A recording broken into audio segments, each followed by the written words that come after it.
Welcome back to the Speak English podcast. I'm David. And I'm Sarah. Every week, we help you improve your English with real strategies, natural conversations, and practical tips. In today's episode, we're going to help you talk about something simple, but incredibly useful in daily life. Your daily routine. That's right. Being able to describe your day, from waking up in the morning to going to bed at night, is a powerful way to build fluency. And it's something you can practice every single day. Talking about your routine gives you real vocabulary, real structure, and real confidence. So if you want to speak more fluently about your day, sound more natural, and use English consistently, this episode is for you. Make sure you subscribe to the podcast so you don't miss our weekly lessons. Now, let's start by talking about why learning to describe your routine is such a smart move for English learners. Let's get into it. Every morning, I wake up around 6:30. I try not to hit snooze, but sometimes I do. Once I'm awake, I get up right away and stretch for a few minutes. Wake up means when you stop sleeping, and get up is when you physically get out of bed. They're different, but people often confuse them. That's a great point. People do mix them up. So, after you get out of bed and stretch a bit, what do you usually do next? Do you go straight to the bathroom, or do you check your phone like most people? I try not to check my phone first thing. Instead, I head to the bathroom and brush my teeth. Then I hop in the shower to wake myself up completely. Hop in is a casual way to say, get in quickly. It makes the routine sound more natural. I love that phrase. Hop in the shower. It sounds so energetic. Do you take long showers in the morning, or do you keep it quick so you can move on with your day? I keep it quick. After showering, I dry off, put on some clothes, and head to the kitchen to make coffee. Head to is another phrasal verb. It just means go. It sounds very fluent and is used in casual conversation all the time. So you're a coffee person in the morning. Do you eat anything with it, or is coffee enough to get your day going? I always eat breakfast.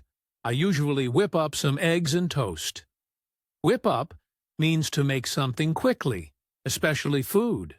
It sounds fast and casual, which fits my morning mood perfectly. I really like how you're using all these phrasal verbs. They make your routine sound more real. And I'm sure listeners are picking up great vocabulary. Do you ever listen to music or a podcast while eating breakfast? That sounds like a solid start to the day. I'm curious, Sarah. What does your morning usually look like?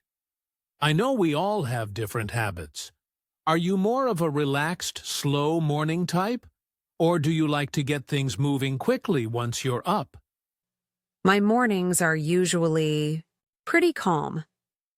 I wake up around 7, but I like to stay in bed for a few minutes just to breathe and mentally prepare for the day. I don't jump out of bed immediately. I like to ease into my routine. It helps me stay grounded and less stressed. That's a really healthy approach. A lot of people forget that how we start the morning sets the tone for the whole day. So after those few moments in bed, what's next? Do you start with coffee or something else? I head straight to the kitchen and put the kettle on for tea. I'm definitely a tea person in the morning. While the water heats up, I usually tidy up the counter a bit, just small things to feel like I'm getting organized. Put the kettle on means to start boiling water, and it's a very British expression. Nice. It's cool how expressions can reveal a little about someone's culture or habits. So while you're sipping tea, are you catching up on news or maybe journaling or something like that? Actually, I like to sit by the window and write in my journal for 10 minutes. I use that time to set my goals for the day and write a few affirmations. It may sound small, but it makes a big difference. It's my way of checking in with myself before the busyness begins. That's inspiring. So many people just rush through their mornings. Taking even a few minutes for reflection is powerful. Do you also eat breakfast right after, or do you wait until a bit later? I usually make a light breakfast, something like yogurt with fruit and granola. It keeps me full but not too heavy. I like to keep things simple in the morning so I can start work feeling calm and clear. And that wraps up my morning routine. Now that we've shared our routines, let's go over some key vocabulary and phrases that you can use to talk about your daily routine. These expressions are common in everyday conversation, so learning them will really help you speak more naturally and confidently. Let's start with some verbs.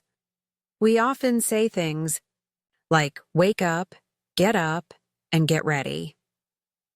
They sound similar, but they have slightly different meanings. Wake up means you're no longer asleep, and get up means you actually leave the bed. Get ready means you prepare yourself for the day.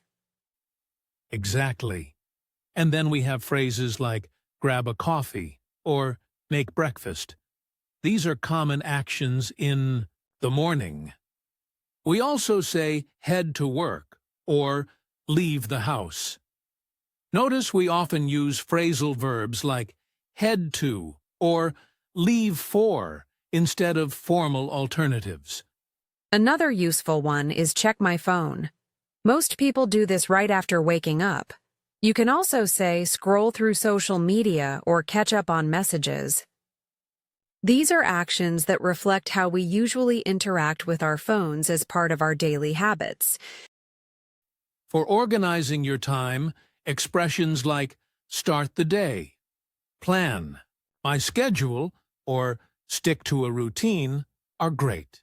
And when we talk about getting things done, we say cross things off my to-do list, or get some work done. These are everyday ways of expressing productivity. And don't forget about phrases for breaks. Take a quick break, grab a snack, or step outside for some fresh air. These are great for describing moments of pause during your day. They're simple but powerful for making your English sound more real and relatable. If you're someone who exercises, you might say, go for a run, work out at the gym, or do some yoga. These are all ways to describe physical activity. Again, phrasal verbs like work out are key in sounding fluent and casual. So as you build your English skills, focus on using these kinds of phrases. Don't worry about making them perfect. Just try to use them often. The more you speak with these expressions, the more natural and fluent you'll sound when talking about your day. After lunch, I usually take a short walk outside. It helps me clear my mind and refocus. Around 1 p.m., I'm back, at my desk, checking emails and organizing my tasks for the second half of the day. I like to set small goals, like finishing a report or calling a client before the afternoon ends. That sounds really productive. And I like how you mentioned taking a walk after lunch. A lot of people don't realize how helpful it can be for your energy and focus. What kind of work do you usually do in the afternoon? Do you follow a routine or does it change often? Good question. My afternoons are usually structured. I block out time to focus on deep work, writing, planning, or meetings. I try to avoid multitasking because it slows me down. Around 3 or 4 p.m., I usually need a short break. That's when I grab a snack or stretch a bit to recharge. That's a smart way to manage energy. And it's also a good example of what we said earlier, using phrases like grab a snack or block out time. These are simple expressions that learners can start using right away when talking about their afternoons in English. Definitely. Then, around 5 p.m., I start wrapping things up. I review what I accomplished, update my to-do list, and prepare for the next day. I like having a moment to reflect before logging off. It gives me a clear sense of closure and helps me stay organized. I love that habit of ending the day with a quick review. It's not only useful for productivity, it's also great language practice. Phrases like wrap things up or log off are everyday English. If you say them regularly, they'll become second nature over time. And even if the afternoon doesn't always go as planned, which happens, I try to stay flexible. If I can't finish everything, I just reschedule and keep going. The goal isn't perfection, but progress. And that's a mindset that really helps with language learning too. Absolutely. It's about showing up consistently and being okay with small steps. Whether it's work or learning English, having a routine and adapting when needed makes all the difference. Let's now talk about some typical evening routines and how to describe them in English. In the evening, we can use expressions like wind down, have dinner, catch up on a show, or go to bed early.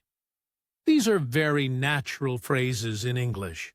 For example, I might say, after dinner, I usually wind down by reading a book or watching TV. It's a relaxed way to describe how you end your day. That's a great one. Wind down. It means to relax and slow down after a busy day. Another common one is call it a night. If you say, I'm going to call it a night, it means you're done for the day and heading to bed. Native speakers use these phrases all the time. Exactly. And don't forget, have a late dinner, or stay up late, for example. Sometimes I stay up late working on personal projects.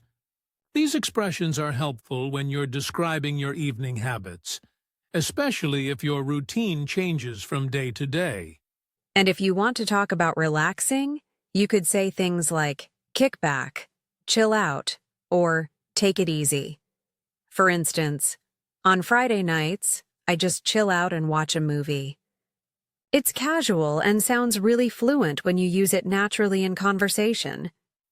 Another one I hear often is, get ready for bed. It usually includes brushing your teeth, turning off the lights, or setting an alarm. You can say, around 10 p.m. I get ready for bed and read a bit before sleeping. These small routines help build your vocabulary. Yes, and expressions like drift off or fall asleep quickly are great too. You might hear someone say, I drifted off while watching a movie. That means they fell asleep slowly. The more of these expressions you know, the easier it gets to speak fluently. So true. The evening is also a perfect time to reflect on your day. You can say things like, I thought about what went well, or I planned for tomorrow.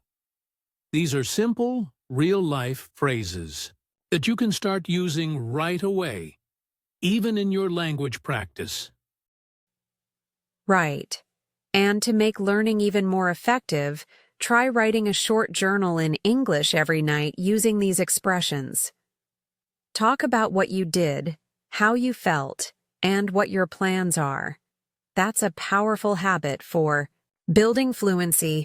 Now let's look at how you, the listener, can build your own routine in English. Now that you've learned the vocabulary and expressions for different parts of the day, it's time to put them into practice. The best way to make progress is to create your own daily routine in English. Start by thinking about what you actually do each day, from morning to night, and write it down in simple sentences. That's a great tip. And don't worry about making it perfect. The goal is to describe your day as naturally as you can. For example, write something like, I wake up at 7 a.m., I take a shower, I eat breakfast. Keep going with your real activities. This helps your brain connect English with your actual life. You can also say the routine out loud every day, like a short speech. Try this in front of a mirror, or even while you're getting ready in the morning. I'm brushing my teeth. I'm getting dressed. I'm packing my bag. Speaking out loud helps build confidence and fluency over time. And if you want to go a step further, record yourself. Yes, just use your phone. Say your routine in English and then listen to it. This lets you hear your pronunciation, and you'll notice areas you can improve. Over time, you'll be amazed at how much more natural your speaking sounds. Another great method is to use flashcards or apps to memorize common phrases for each part of your day. You can group them: morning, afternoon, evening. Review a few each day and add more as you get comfortable. This kind of focused learning keeps things organized and effective. And of course, don't forget shadowing. Listen to native speakers talking about their routines, like this podcast, and repeat what they say out loud, mimicking their tone and rhythm. This helps your mouth get used to the natural flow of English. It's like training for your brain and your voice. You could also make it creative. Write a fun version of your routine using new expressions you've learned. Maybe add a little humor or imagine you have a totally different job or lifestyle. This keeps it interesting and pushes you to use more diverse language. The key is consistency. If you practice talking about your day in English every day, even for just 5 minutes, you'll notice real improvement. You'll stop translating in your head, and your sentences will come more naturally. So start today, and let's see how far you can go. Up next, we'll wrap up with some final thoughts. Today, we explored how to talk about your daily routine in English, from the moment you wake up until bedtime. We gave you useful vocabulary, sentence structures, and tips to help you describe your day fluently and naturally. We also shared practical ways for you to build your own routine in English, including speaking out loud, using shadowing, and recording yourself. All of these steps will help you gain confidence and fluency over time. Now it's your turn. We want you to take what you learned today and actually use it. Write or say your routine in English, even if it's just a few sentences. The more you practice, the more natural it will feel. And let's grow together. This channel is a community of learners just like you, people who are serious about improving their English. So leave a comment and connect with others. Share your routine or just say hello. If you made it all the way to the end of this episode, that means you're truly dedicated to improving your English. So we have a little challenge for you. Write the word routine in the comments so we know you're part of this journey with us. Don't forget to like this video and subscribe to the channel so you never miss a new episode. We're here every week with new tips to help you speak English with confidence. Keep practicing and we'll see you next time.